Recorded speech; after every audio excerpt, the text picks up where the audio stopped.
อ่ะสวัสดีครับสวัสดี FC ที่เข้ามาดูช่องของเพลงบรรณาครับผมห่างหายไปหลายมือพี่น้องเสียงว่ามาเกี่ยวข่าวนะ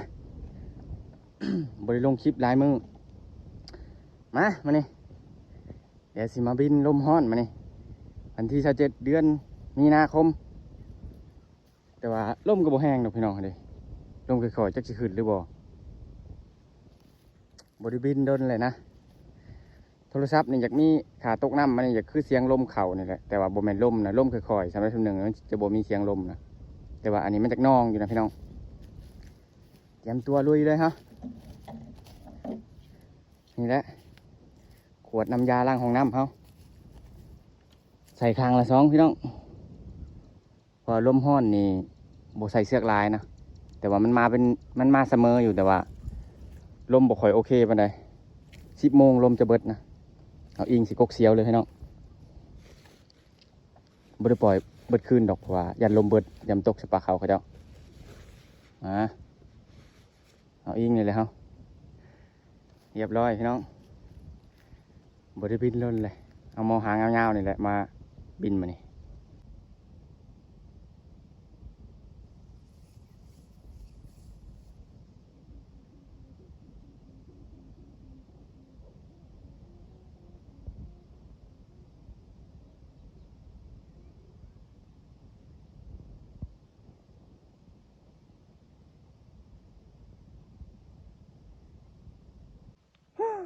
บ่มีลมพี่น้องเอ้ยไม่เล่นว่าวแล้วผัดบ่มีลมว่าวตกแล้วผัดลมมาปลายวีติงวีเดี๋ยวภาษาพังเบิ่งตอน10 โมงพี่น้องมันจะมีลมฮ้อนมาลมเจ็ดนี่แหละเดี๋ยวถ้าพังเบิ่งโอ้กำลังพังไปหาตัดเข่าก่อน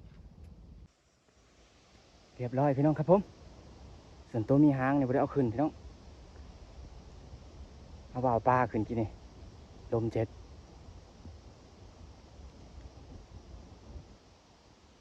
นี่ที่27ตอนนี้เวลา10 โมงพี่น้อง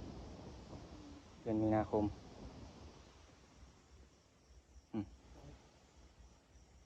ตอนเอาขึ้นบ่ได้ถ่ายให้เบิ่งมันมืดขึ้นง่ายอยู่พี่น้องแต่ว่าช่วงว่าบ่มีหางมันขึ้นง่ายจุกอยู่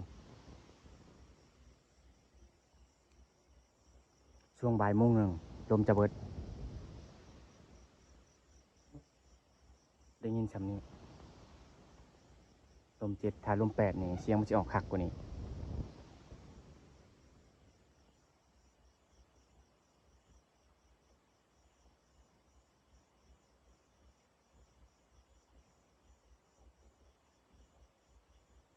เดี๋ยวพังไปทำกันยาวๆพี่น้องตึ้งอยู่เลยนี่ลมห้อนนี่ถึงจะเป็นลมเจ็ดแต่ว่ามันสม่ำเสมอเลยลมหลังบ่มีเลยเขาแหลนที่นี่เอาปล่อยเสือกยาวเลยนี่พอพนเอามาให้เอามา3 คันนะเอาใบซีผ้านั่นแหละขึ้นบินตัวนี้ก็คันลมอ่อนเอาไว้มือหนาวตัวนี้ส่วนวาล์วดินลมอ่อนนี่จะเป็น2 อันอันนี้แล้วก็ตัวนี้มันนักหางเขาเลยโบแลนมันขึ้นยากอย่างนั้นหนึ่งใช้เบ้าอยู่แต่ว่าลมหลางว่ามีมันจะขึ้นยากนะฮะเดี๋ยวพังไปทำกันพี่น้องเสียงได้ซ้ำนี่พี่น้องตอนนั้นเขาเอาโทรศัพท์เครื่องดำถ่ายนะอีกเครื่องหนึ่งนะต้มตกน้ำนะลมเข่าลายก็เลยสากเครื่องน้อยๆแต่ว่าความจำบ่ลายนะถ่ายหนึ่งมันก็เต็มนะ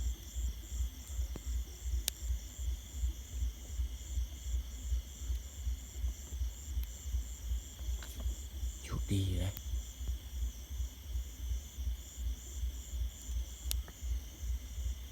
ลมช่วงนี้มันจะอู้ไส้อู้ครัวนะ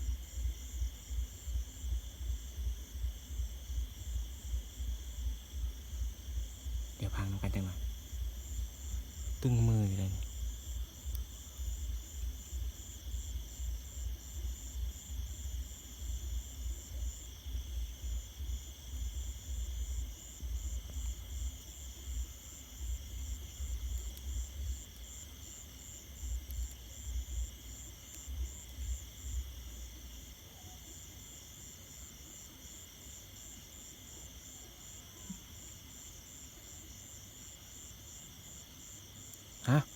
ดี๋ยวไปนอนก่อนพี่น้อง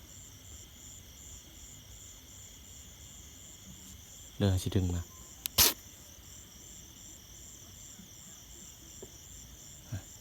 พันดีพี่น้องตอนนี้บ่ายโมงหนึ่งพี่น้องก็นอนในตื่นหนึ่งปรากฏอารมณ์ดีลมร้อนฮอดคือเก่านี่แหละ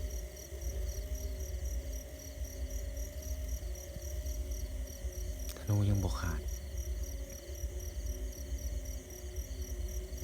แต่ว่าเสือกลงต่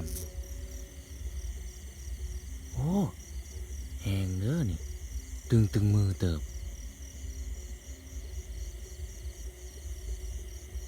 เดี๋ยวพังไปกันพี่น้องโอ้คักลมร้อน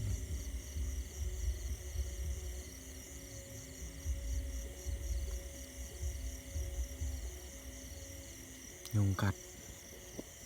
โอ้โปเลยแขนแล้วมันหลักเข้ามาตอนไหน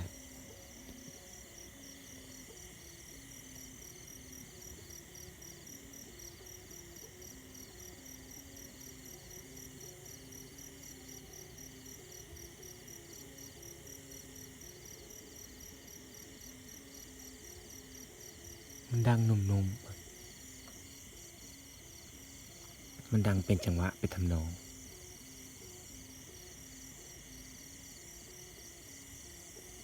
ตื้อนะคือเสียงกลองนี่แหละ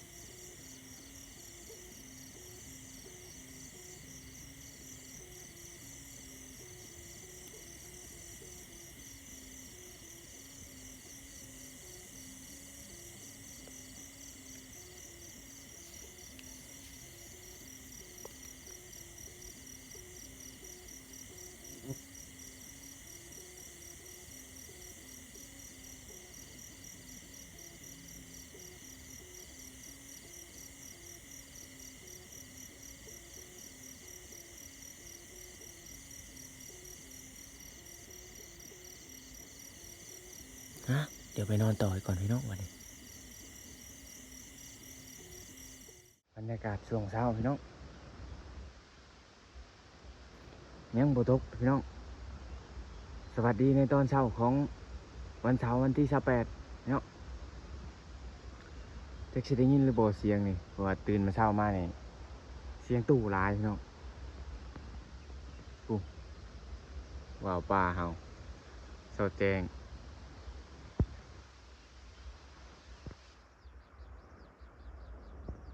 เอียงขัว ลมพอนนี่ถือว่าใช้ได้เว้ยนะเสียงนี่ผ่อนแห้งเลย